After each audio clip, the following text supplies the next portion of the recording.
व्रत कथा। जब भगवान शिव ने व्यापारी के बेटे को दिया जीवन दान। एक समय की बात है। अमरपुर नामक नगर में एक धनवान व्यवसायी रहता था। उसका व्यापार बहुत दूर तक फैला हुआ था। यहाँ के सभी नगरवासी उसका बहुत आदर करते थे। उस व्यापारी के पास किसी भी चीज की कमी नहीं थी, लेकिन फिर भी वह अपने जीवन में सुखी नहीं था। दरअसल उस व्यापारी का एक भी बेटा नहीं था, जिस कारण हर समय उसे यही चिंता सताती थी कि उसके मरने के बाद उसकी संपत्ति की देखभाल कौन करेगा। वह व्यापारी बेटे की चाहत में हर सोमवार को बाबा भोलेनाथ की पूजा करता और शाम ढलते ही मंदिर जाकर शंकर भगवान के सामने दीप जलाता था। एक दिन मां पार्वती उसकी श्रद्धा भक्ति से खुश हो गई। उन्होंने बाबा भोलेनाथ से उस व्यवसायी की इच्छा पूरी करने के लिए प्रार्थना की। इस पर भगवान शिव ने कहा, इस दुनिया में हर किसी को उसके कार्यों के आधार पर फल मिलता है। भगवान शंकर के समझाने पर भी पार्वती जी नहीं मानी। वह लगातार बाबा भोलेनाथ से यही कहती रही कि उस व्यापारी की इच्छा पूरी कर दीजिए। अंत में शिवजी ने मां पार्वती के अनुरोध पर उस व्यापारी को बेटे का वरदान दे दिया। आशीर्वाद देने के बाद भगवान शंकर ने पार्वती माता से कहा, मैंने आपके अनुरोध पर उस व्यापारी को बेटे की प्राप्ति का आशीर्वाद तो दे दिया, लेकिन उसका बेटा केवल 16 साल की उम्र तक ही जीवित रहेगा। यही बात भगवान शिव ने उस व्यापारी के सपने में जाकर उसे भी बताई। वरदान पाकर व्यापारी प्रसन्न था, लेकिन बेटे की उम्र 16 साल ही होगी सोचकर वह फिर दुखी हो गया। वह पहले की तरह फिर से हर सोमवार को भगवान शंकर की पूजा करने लगा। कुछ महीने बीतने के बाद उसके घर में एक बच्चे ने जन्म लिया, जो बहुत सुंदर था। उसका नाम अमर रखा गया। बेटे के जन्म के साथ ही व्यापारी के घर में खुशियां छा गई। बेटे के जन्म की खुशी में एक समारोह का भी आयोजन किया गया। इस जश्न के माहौल में व्यापारी अभी भी दुखी था। हर समय उसे यह डर लगा रहता था कि उसका बेटा अधिक दिनों तक जीवित नहीं रह सकेगा। धीरे धीरे समय बीतता गया और उसका बेटा अमर 12 साल का हो गया। एक दिन व्यापारी ने अपने बेटे को अपनी पत्नी के भाई दीपचंद के साथ पढ़ाई के लिए बनारस भेज दिया। वाराणसी जाते समय रास्ते में जहां भी अमर और दीपचंद आराम करने के लिए रुकते, वहां वो यज्ञ और ब्राह्मणों के लिए भोजन की व्यवस्था करते जाते थे। कुछ दूर जाने के बाद अमर और दीपचंद एक नगरी पहुंचे। यहाँ नगर के महाराज की बेटी चंद्रिका की शादी थी, जिसके लिए पूरे नगर को दुल्हन की तरह सजाया गया था। ठीक उसी समय बारात भी आ गई। इस समय लड़के का पिता परेशान था, क्योंकि उसके बेटे की एक आंख खराब थी। उन्हें डर था कि अगर लड़की वालों को यह बात पता चल गई तो वह शादी तोड़ देंगे। तभी उसकी नज़र अमर और दीपचंद पर पड़ी। लड़के के पिता के मन में तुरंत ये ख्याल आया कि क्यों न अमर को ही दूल्हा बनाकर शादी के मंडप में बैठा दिया जाए। एक बार जब उसका विवाह राजकुमारी से हो जाएगा, तो फिर उसके बाद उसे कुछ पैसे देकर वहां से विदा कर देंगे। फिर राजकुमारी और अपने बेटे को अपने घर ले आएंगे। लड़के के पिता ने बिना देरी किए दीपचंद से इस बारे में बात की और धन का प्रस्ताव रखा। दीपचंद ने पैसों के लालच में आकर तुरंत हाँ बोल दिया और अमन को दूल्हा बनाकर मंडप में बैठा दिया।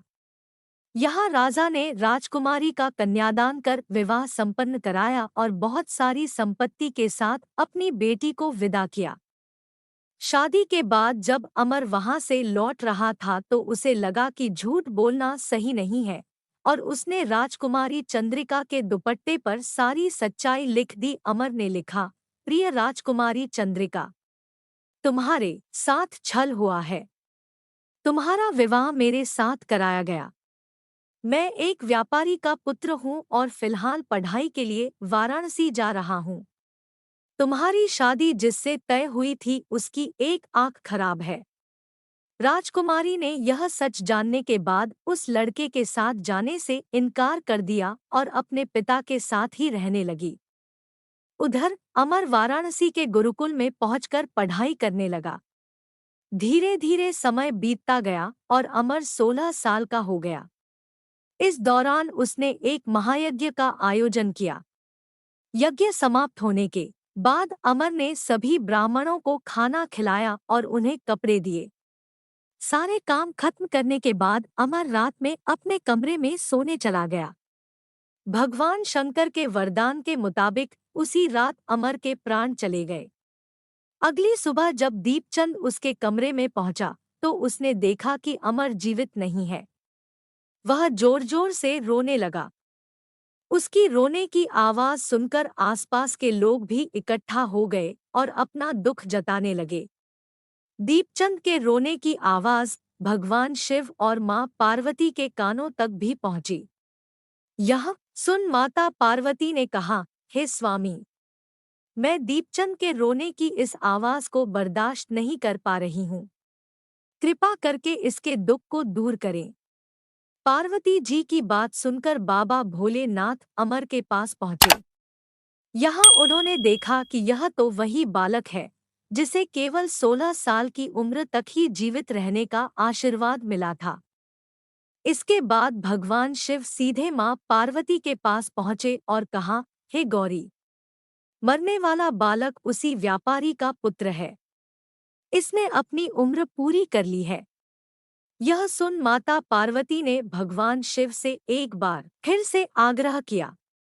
उन्होंने कहा, स्वामी, आप कृपा करके इस बालक को दोबारा जीवित कर दें।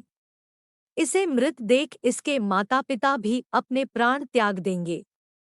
माता पार्वती ने बाबा भोलेनाथ को याद दिलाया कि अमर के पिता उनके सबसे बड़े भक्त हैं। कई सालों से वह हर सोमवार को उनकी पूजा करते आ रहे हैं। मां गौरी के अनुरोध पर भगवान शंकर ने अमर को जीवित होने का आशीर्वाद दिया और अमर दोबारा जिंदा हो गया। कुछ समय बाद जब अमर की पढ़ाई पूरी हो गई तो वह अपने मामा दीपचंद के साथ वापस अपने गांव चला गया। चलते चलते दोनों उसी नगरी में जा पहुंचे जहां राजकुमारी चंद्रिका से उसका विवाह हुआ था। यहाँ पहुंचकर अमर ने एक महायज्ञ किया। तभी पास से गुजर रहे उस नगर के महाराज ने महायज्ञ होते देखा। महाराज ने एक ही पल में अमर को पहचान लिया और महायज्ञ के समाप्त होते ही वो अमर और दीपचंद को अपने साथ ले गए। कुछ दिनों तक उन्होंने अमर और दीपचंद को अपने महल में ही रखा। उसके बाद महाराज ने संपत्ति और कपड़े देकर राजकुमारी को अमर के साथ भेज दिया। महाराज ने रास्ते में उनकी रक्षा के लिए कुछ सैनिक भी भेज दिए। दीपचंद भी महल से अपने नगर पहुंचा और दूत के हाथों अमर के आने की सूचना व्यापारी तक पहुंचाई। व्यापारी को जैसे ही पता चला कि उसका बेटा 16 साल की उम्र के बाद भी जीवित है तो वह बहुत खुश हुआ। दरअसल व्यापारी और उसकी पत्नी दोनों ने खुद को एक कमरे में बंद कर लिया था। वह बिना कुछ खाए पिए अपने बेटे का इंतजार कर रहे थे।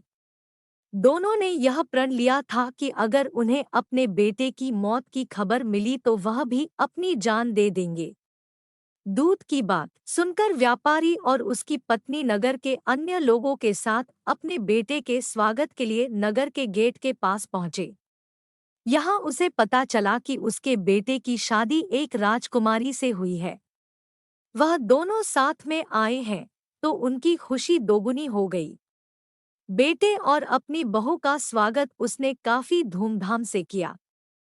उसी रात एक बार फिर से बाबा भोलेनाथ व्यापारी के सपने में आए और कहा, मैं तुम्हारी भक्ति से खुश हूँ।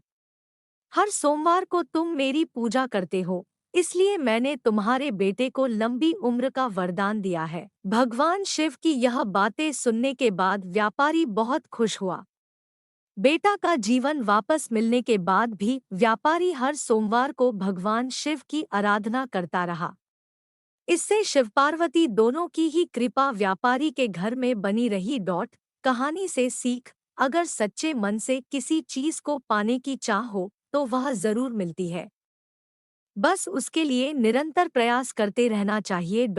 मित्रों, अगर आपको कहानी अच्छी लगी हो, चैनल को लाइक शेयर सब्सक्राइब जरूर करें। धन्यवाद।